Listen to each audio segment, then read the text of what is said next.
In the world of business, a very good afternoon and welcome to the day's counter.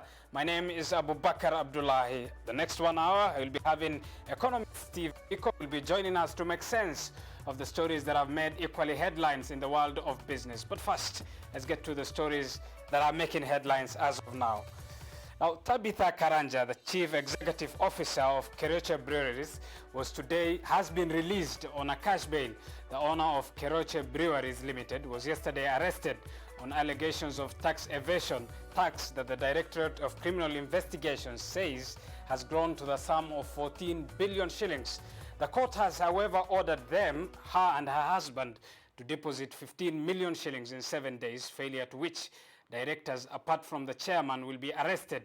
Keroche Breweries was founded in 1997, is among the top business players in the country. Moving on, amidst numerous calls to the government to repeal the interest cap rate in the country, banks have continued to show strength as they have made 85 billion shillings in profit for the first 6 months of the year. According to the latest indices from the Central Bank of Kenya, the banks grew their profits much faster pace this year compared to last year, when the first half-year earnings increased by 9.8% to 76.2 billion shillings. The profits have been attributed to the high appetite for loans. To the third story that is making headlines, the Kenya taxpayers will now have to dig deeper into their pockets after a bridge that will be constructed worthy to run from Nairobi railway stations between industrial area and the central business district is set to come up, costing 10 billion shillings. The bridge that is currently on the feasibility stage test by the Japanese International Cooperation Agency will see Kenya dig in 10 billion shillings. The bridge, meant to ease congestion in the city through the Nairobi railway station, will also see vendors at Wakulima lose their space, as of course land is being attributed to it. Now, from those three stories, in other stories that are making headlines is that in a bid to upgrade slums and the lives of those living in slum areas, the Ministry of Transport, Infrastructure, Housing and Urban Development and Public Works has set out a policy program to aid its upgrading of slums. The program, to be put in a bill form for presentation to the counties through the County Executive Committees, members otherwise known as CECs. Here is Patrick Butcher, the Secretary Housing, State Department for Housing and Urban Development. Let's listen into that. The policy itself spells out, it recognizes the existence of the slums, because we have about 498 slums. So first of all is to recognize the slums that exist. Secondly, it talks about the issue of land tenure.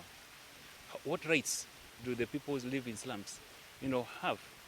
Thirdly, it talks about the issue of upgrading the slums, the type of upgrading that we are going to do within the slums in terms of provision of the infrastructure, like provision of water, provision of electricity, provision of sewer.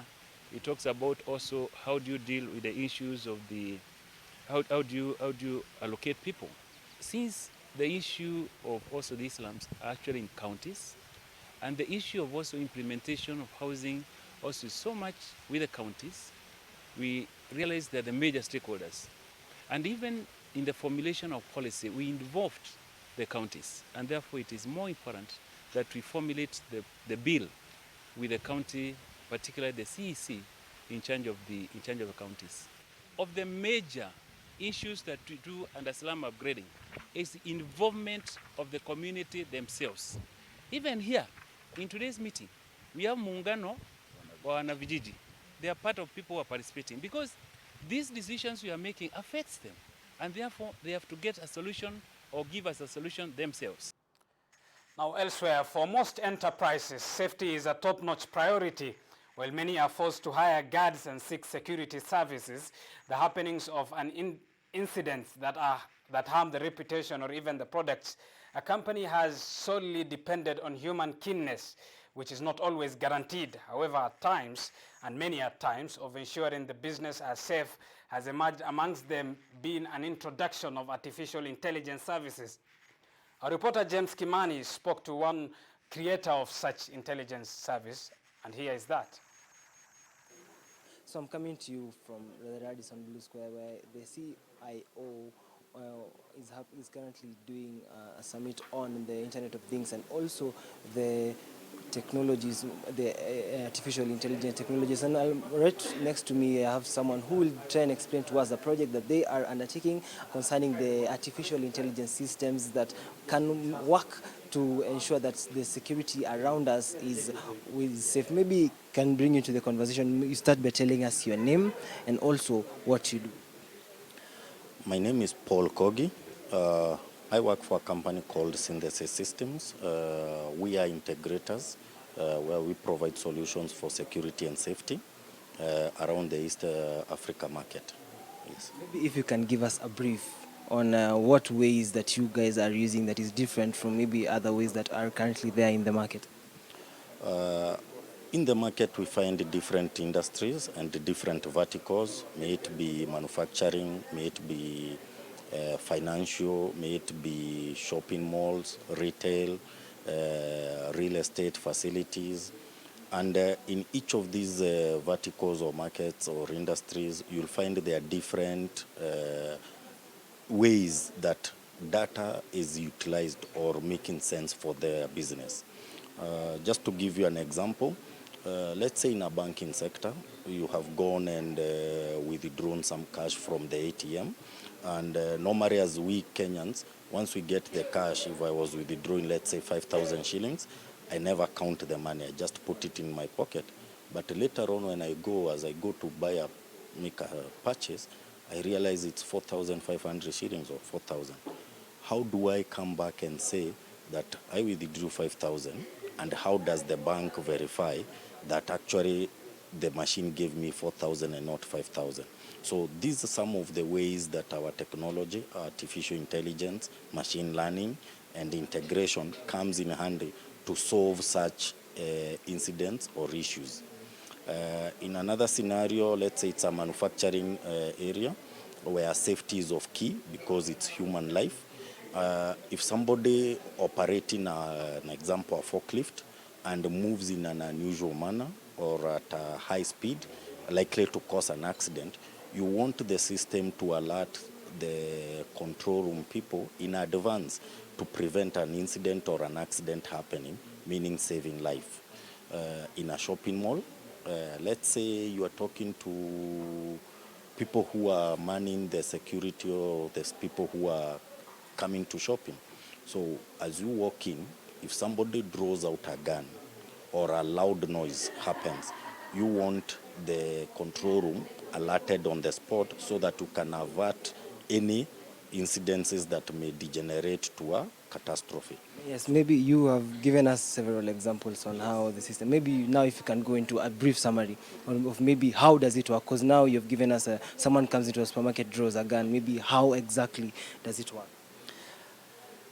It works in a simple way.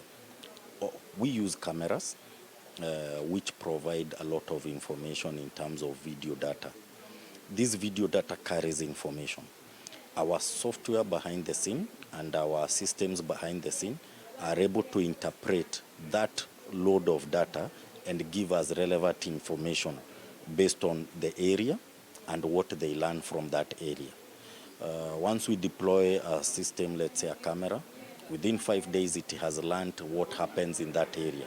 And anytime it sees something unusual, using artificial intelligence and analytics, it can be able to alert us on those unusual things. So you are basically telling us that all this, the camera will store this data, and then when someone does something out of the usual, it will alert you. Maybe how much will it cost me to have such a system installed? The solution is a custom build. It's not an out-of-box solution. So a value to a mall may not be the same cost implementation to a supermarket, because even though you are both doing selling or having customers coming to your premises, what we are looking for and the area we are covering may not be necessarily the same. So giving a ballpark figure will be... Maybe if you can just give us maybe a small area, because you're talking about maybe a mall is different and from a supermarket and from maybe a kiosk. Maybe if you can give us per area, if I want such a system, with me, if I want to monitor what is happening around me, if I want to ensure that wherever I am secure, and that whatever is happening around me will be easily detected, how much can it cost me? Ballpark figure, maybe from a few hundred thousands going onwards to millions. Yes. Maybe have you tried installing this project somewhere around the local market in Kenya? Yes, we have. All the examples I was giving you are from live local markets in Kenya. Yes. We are living in a country rather that has some issues with securities. I don't want to say maybe terrorism and that. Maybe have you maybe decided to, or maybe pitched the idea to maybe government so that we can use it in areas like Mandera or Garissa where we have constant bombings, maybe so that we can help track and keep people secure in those areas? Yes, not directly to government, but to government parastatals which run different lines of security. Yes, we have pitched to them. And yes, there is an engagement ongoing. Yes. Thank you very much, sir. Well, there you've heard it from one of the guys here at the summit that focuses on artificial intelligence and everything concerning the Internet of Things. Well, I'll hand it back to you in studio for now, but I'll make sure to keep you up to date with everything that is happening on this side. Back to you in studio. Well, that is our business reporter, James Kimani, giving us a detailed information on artificial intelligence and the Internet of everything and anything. Moving on, the Palette Cafe is a unique restaurant that is located in the suburbs of Nairobi. It stands out for its unique edge that is enabling hearing impaired persons to serve and grow the business. Vanessa Ndavi now reports.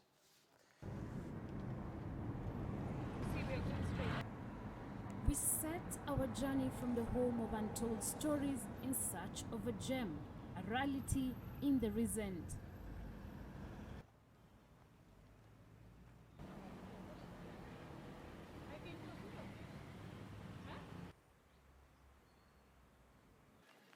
In the suburbs of Nairobi, you'll find a restaurant by the name The Palette Cafe.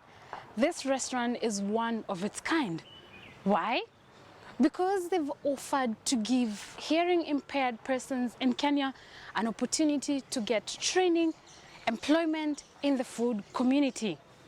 Today we have a chance to come and interact with them and to see exactly how the customers are receiving this new opportunity and new restaurant in this country. Please come with me as we join them.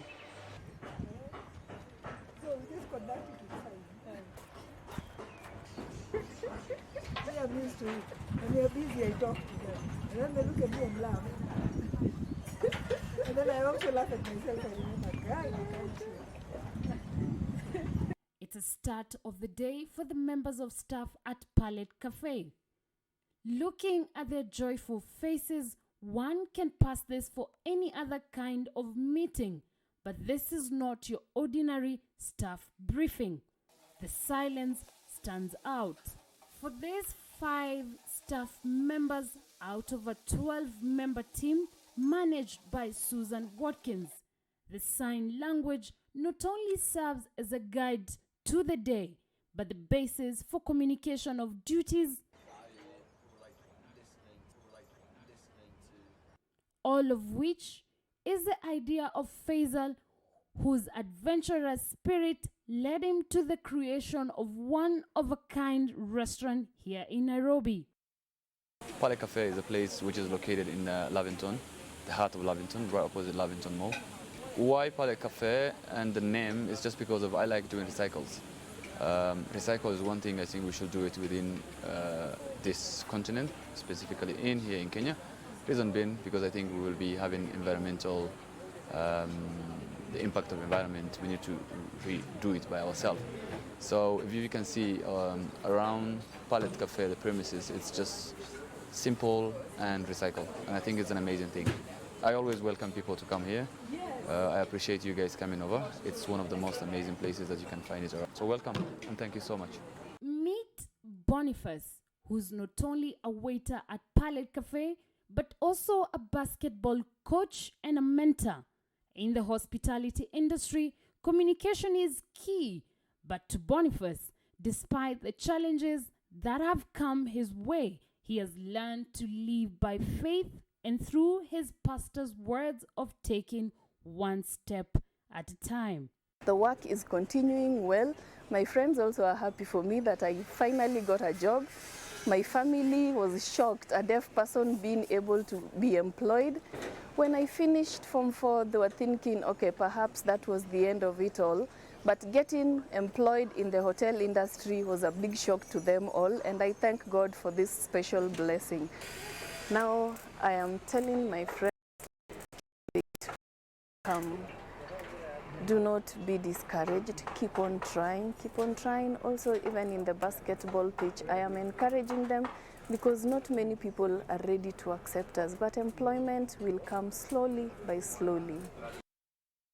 Manager Susan Watkins has been in the hospitality industry for the past 30 years, and she says the unique touch of the service is its cutting edge.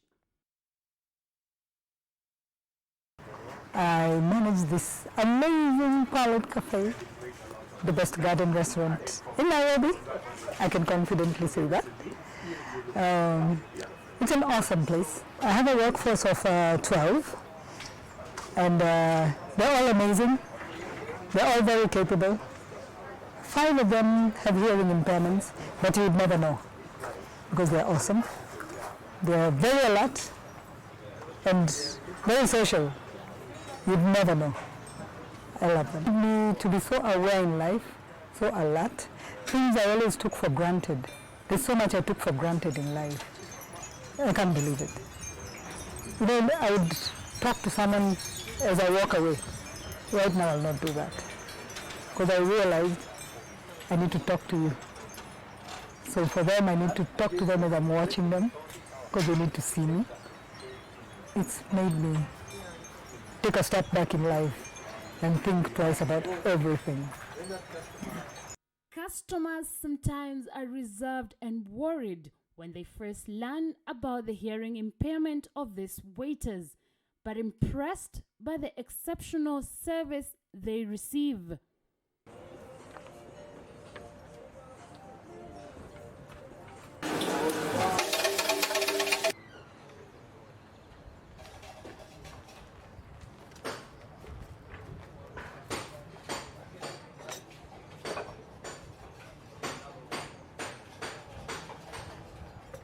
Hotel industry that is very demanding.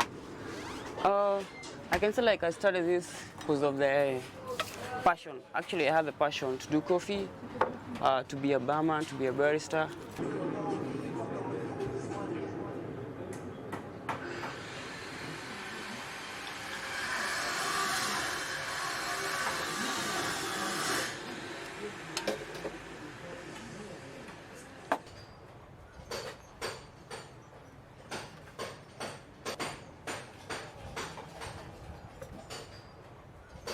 Edwin, a chef at the Palette Cafe, says that his colleagues made Palette Cafe not only special but also a fun place to work in. Palette Cafe, we are very unique. We stand out from the rest of other cafes because mostly we have most of our colleagues are having like hearing issues, like most of them are deaf. So it's at first it was quite challenging because we didn't know how like sign language and all that. But but in time like we used to like, you know, we write it on paper, so we communicate. At first it's because they created their own sign now for like chicken and wings and burgers. So at first we didn't know. So he comes and does something. So you're like, what does it say? What is this? It's like chicken, and then it writes down chicken. Oh, like we thought chicken was like this, you know, because we didn't know what this is. So yeah. And another funny issue was like sometimes they dance, so you're wondering, like, what are you dancing to? You don't listen, you don't hear. So like, so you now become curious, like, what are you doing? So they're like, we can hear like a big bang, we can hear it, we can feel it. So now you gotta move to the beat. Because sometimes we had a staff party, so they also interacted, and it was fun. And that's when we came to know like they too have like personalities, you see. Olivia, another member of staff at the restaurant, says that she was born a healthy baby, but at the age of 9 months, she lost her hearing after suffering from stomach pains. I have parents. I have been orphaned since 1999. Only the school was able to support me up until class 8. Then I moved to Karen. The support continued. There I learned how to cook, to look for money. I would wash for people, get a little money day by day, maybe 300 or thereabouts. Other times I would get something different. Maybe people would call me to cook and serve them fish from the little that I learned from school. Other times when it rains, I would also get a lot of challenges because of mobility, but I also learned to swim. Now I am very, very healthy. I want to thank God for the person who adopted me and gave me this work. I tell you that I love to dance and also drama. But maybe you're asking yourself, how do I dance without hearing? I get the vibration in my heart. Thank you. According to the World Health Organization, 4% is either suffering from hearing impairment or deaf. In Kenya only, 2 to 4% of Kenyans are considered deaf. The big question is, as an employer, how many job opportunities have you given to the society to people with hearing disabilities? Vanessa Ndavi, TV47, Nairobi. Well, very pertinent questions there by Vanessa Ndavi of how entrepreneurs, creative entrepreneurs, can be creating jobs. And on that note, let's have a look at the business voices. And today we focus on the digital space. And here is Jerome Ochieng, who is the ICT Permanent Secretary. Pillars of a digital economy is the development of the digital skills. And this provides an opportunity whereby these young graduates will use their digital skills and also prepare for themselves for the workplace. Another thing that is of importance to this is that we are encouraging digital entrepreneurship and innovation, which is really our key element of this. So as much as we have them in a workplace environment, but we're also giving them an opportunity to be innovative. We are sending them and asking them, think outside the box. Get to wherever you will be deployed to and think about the various digital solutions that you can provide beyond the normal operation of an institution where you're working from. We have seen from previous experiences, people going out and actually coming up with very, very innovative ideas and helping to transform government. And on that point of challenges, thinking out of the box, we'll have to take a short break here on the Day's Counter. When we come back, I'll be engaging economist Steve Biko with the stories that have made headlines in the world of business.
Hapa Kisumu wenyeji husema warwa kidala, maana yake tunakukaribisha nyumbani.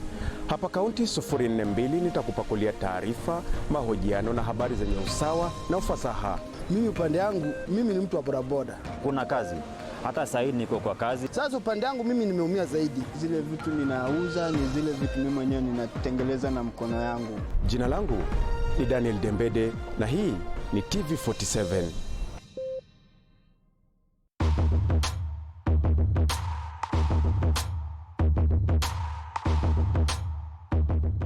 akipiga hatua tutapiga, akivuka bonde basi nasi tutavuka.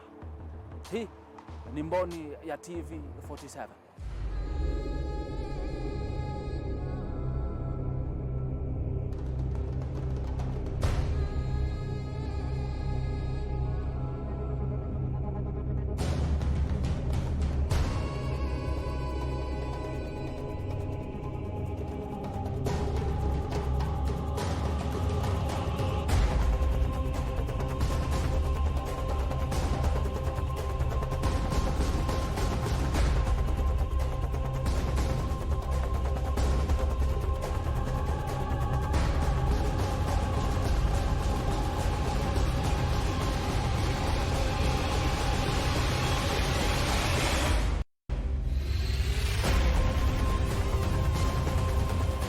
Hatuchoki, tutakesha, tutarauka.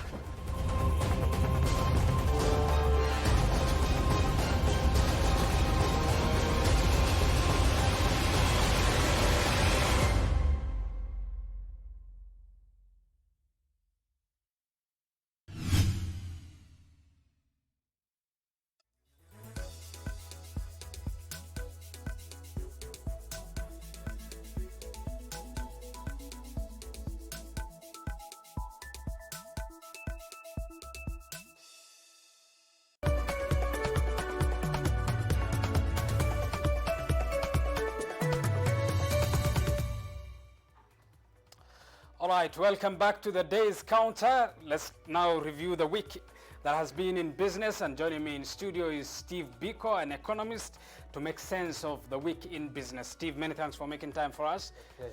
We have a lot of topics to cover. I think we'll gloss over some and be detailed in some. Let's start with the very unfortunate retrenchment cases that we are hearing about. Since the global financial crisis of 2008, the global economy has grown. Countries have grown in their own independent economies. If we look at Kenya, Kenya's economy has constantly grown as well. Why then do we have a disparity in as far as the global economy and individual countries' economy growing, yet big firms in those economies are retrenching, firing people? When you look at the numbers, there are two ways to look at it. There's the aspect of what you call the official economy, and then the underground economy. I look at the case of Kenya. Since the post-election violence in 2007, we've seen actually the economy has been growing, and the numbers have been impressive, between 5.4 to 6.2. When you look at the numbers, Treasury in its latest indices talked about 5.7%. Yes, and then even World Bank a while back said we'll actually grow to 6.2. And the interesting bit is when you look at this actually, currently, because of the international trade war between China and the US, certain economies on a global scale actually slowing down. When you look at the challenges we're facing, climate change, the issue of financial fraud, the issue of counterfeits, the issue of illicit money, these are the challenges that have actually been affecting global economies, but significantly Kenya. So when you look at Kenya, for example, when you look at the 5.7 supposed growth, we're looking at... Supposed? Yes. That's what Treasury paints as. No, let's break it down. We're looking at an actual 1% growth. The other 4.7% is the recurrent expenditure by listed firms and by government in terms of expenditure, parliament in terms of expenditure, and the county governments. So we're just spending money, we're just circulating money within recurrent expenditure. So that looks like it's growth, but in essence it's not. Our expenditure is growing, but in terms of our production, in terms of our processing, in terms of our creating things, it's actually at 1%. And so by expenditure growing, you mean there are too many hands to feed? Yes, and the people creating the resources to feed the hands are actually slowing down. They're growing at 1%. So the expenses at 4.7%, but the sources in terms of revenue generation are growing at 1%. And that is why you've seen KRA has actually stepped up the game in terms of trying to ensure that there's compliance. And this is both good and bad, because we'll end up having 100% compliance, but zero growth in terms of creation of new generation. So in Kenya, you'll see a lot of flashy cars, you'll see a lot of big houses, you'll see a lot of flashy clothes, expensive watches, by key people, by key select civil servants who are corrupt, and by Kenyans of dubious characters. But normal people who follow the law, who abide by the law, are actually having it are actually struggling. And this is why you're seeing a lot of companies, especially all the listed firms, actually retrenching. All of them. There is no single listed firm that has not retrenched. Fair enough, and the woes at the NSC continue, of course. Without getting to the nitty-gritties of this case, because it is a case before a court of law, the Keroche Breweries case has once again brought forth the debate, not just of the persona in that case, but also the question of alleged tax evasion. For instance, the Directorate of Criminal Investigation says money to the tune of 14 billion shillings is what they have dodged in as far as taxes are concerned. Let's not get to that case, but Kenya loses close to $1 billion annually, an estimate in tax evasion. This is twice the budget of what we have as the health sector. Allow me to change the numbers a bit. We lose almost that amount in terms of our tax evasion, but we lose a third of our budget, which is 1 trillion to corruption. Fair enough. And we are not talking of corruption, we are talking of tax evasion. I'm actually on the issue of tax evasion. My issue is, when you know, allow me to just break it down how KRA works. For every production line, KRA has someone on the ground. So every factory in this country, every manufacturer in this country, they have someone on the ground from KRA. Someone who's actually able to verify how much bottles or whatever product is being produced every day. And when you're getting the excise stamp, being put on the product. So the question is, if Keroche has been accused of evading for 14.1 billion in terms of taxes. Those are allegations as of now? Allegedly. Where has this KRA person been on the ground for the last 3 years? Yeah? So, and if it's 4.2 billion in terms of tax evasion, so how much did this company produce? It's actually 14 billion shillings. Yes, 14 billion. So how much has it produced in terms of overall revenue? So for me, I think normally what happens is KRA will actually write to the company to do an audit. After the audit, they will write a claim. And if the claim is fine, the company will pay. If there's a problem with the claim, there's a process. There's a process whereby they'll go through to ascertain the claim and then they will pay. The issue whereby the DCI and the anti-corruption and the ODPP office are coming in is what is actually raising the eyebrow.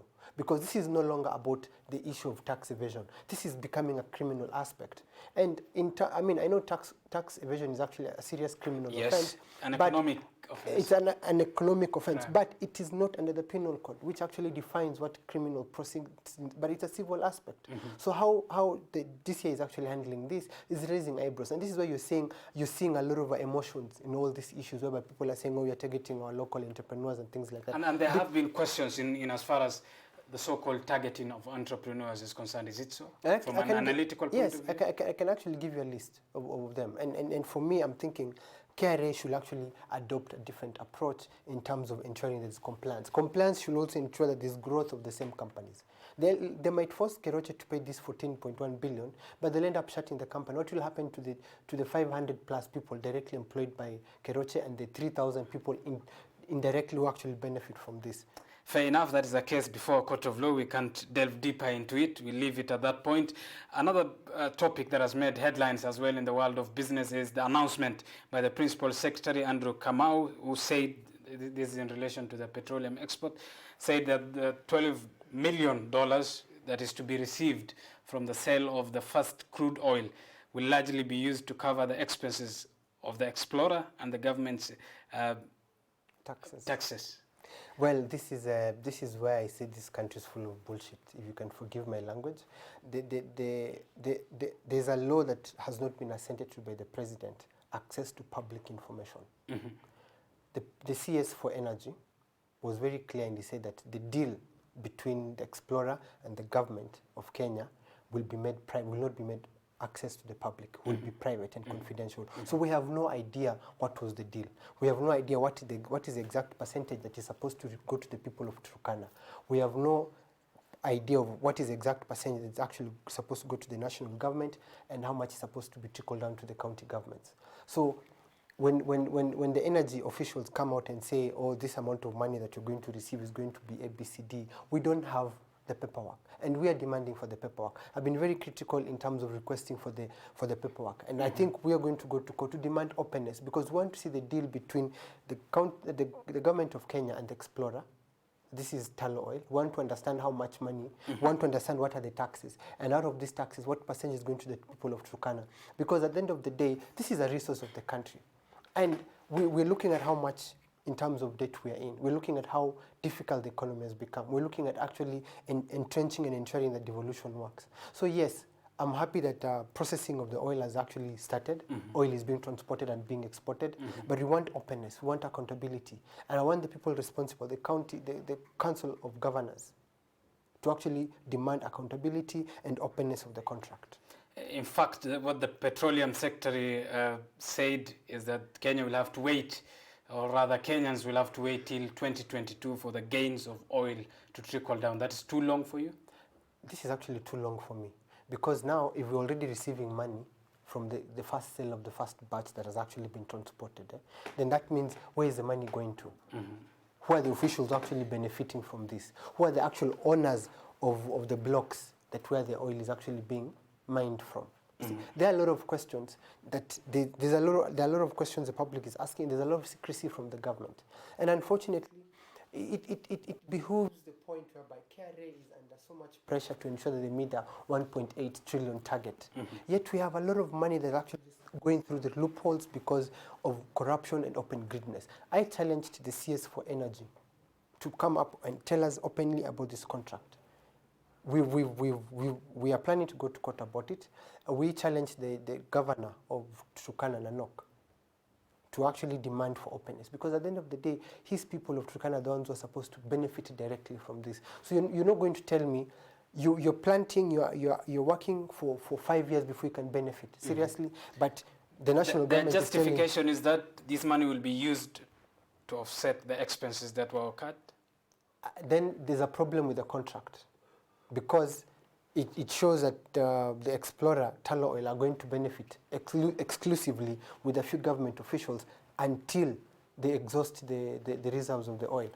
The contract should have actually stated that once sale of this oil starts, X amount of money goes to the explorer for a duration of time for them to recover their expenses. It should not be instant before the benefit of the public. They are doing this at the expense and the benefit of the public. So the public should be able to benefit at the same time they're benefiting. Fair enough. Let's move to another topic as well, which is the interest rate cap. Amidst the call by bankers, by leading economists, by the sector players in as far as repealing of this rate cap is concerned, the government has been insisting that it won't. The Central Bank of Kenya, the last time the central bank governor gave a press conference, he was mute about it when journalists asked him. But continuously we have seen banks grow in terms of profit. This was supposed to curb what will otherwise seem as though the amount of profit they were making, yet they're making more profit. Well, one thing that you need to understand is that there's a lot of information that is not reaching the public. Central Bank is holding on to a lot of data, same to Kenya Bankers Association, same to Treasury, same to CRB units. And when you're looking at the issue of access to credit is actually the denominator in the entire conversation about lifting the interest cap. Because banks say that as long as the interest cap law is in effect, they will not be able to lend to the ordinary people, to the SMS. And that's why you're saying the issue of a retrenchment. That's why you're saying the issue of SMS is shutting down. Banks. And why are they not why are they not loaning out to SMEs and small businesses? Because they're saying that they do not have the requisite data and reforms to ensure that they can lend to high risk ventures. And the issue is banks have been making crazy billions, and they will continue making crazy billions, because at the end of the day, when they're not lending to the ordinary person or to SMEs, they're lending to the government. So they've been making good money. And for me, what central bank needs to do is two things. First, reform the CRB aspect, reform the Credit Reference Bureau environment. Have an aspect whereby before someone is listed, there's a grace period of 1 year to give this person a chance to be able to repay. You're being listed for having a mobile loan of 5 shillings. I mean, seriously. And that irrespective of how big or small the amount is? Of 5 shillings. You'll be listed for having a loan of 5 shillings, and this will mess you up for the next 7 years.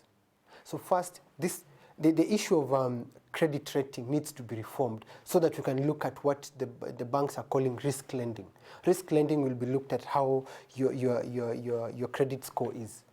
And for me, I believe central bank's issue is to ensure that access to credit is affordable, is sustainable, and people and the key players, both traditional banks and mobile lenders, do not take advantage of the borrowers.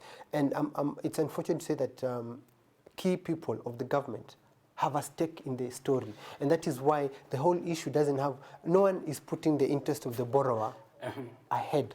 Fair enough, Steve. If when the interest rate was coming into effect, the idea was to control the percentage in which individual banks could be playing around in as far as taking advantage of borrowers, which we will come to, in as far as the interest cap was concerned, and the banks are making even more money now. One will easily ask who is laughing now, isn't it? You see, at the end of the day, banks are still laughing. Yeah, me as a borrower, I'm actually suffering because even before the interest cap came into effect, I didn't have access to loans. And when it came into effect, it even actually made it worse. So banks are actually sulking because they want to have a free play to levy any interest on us.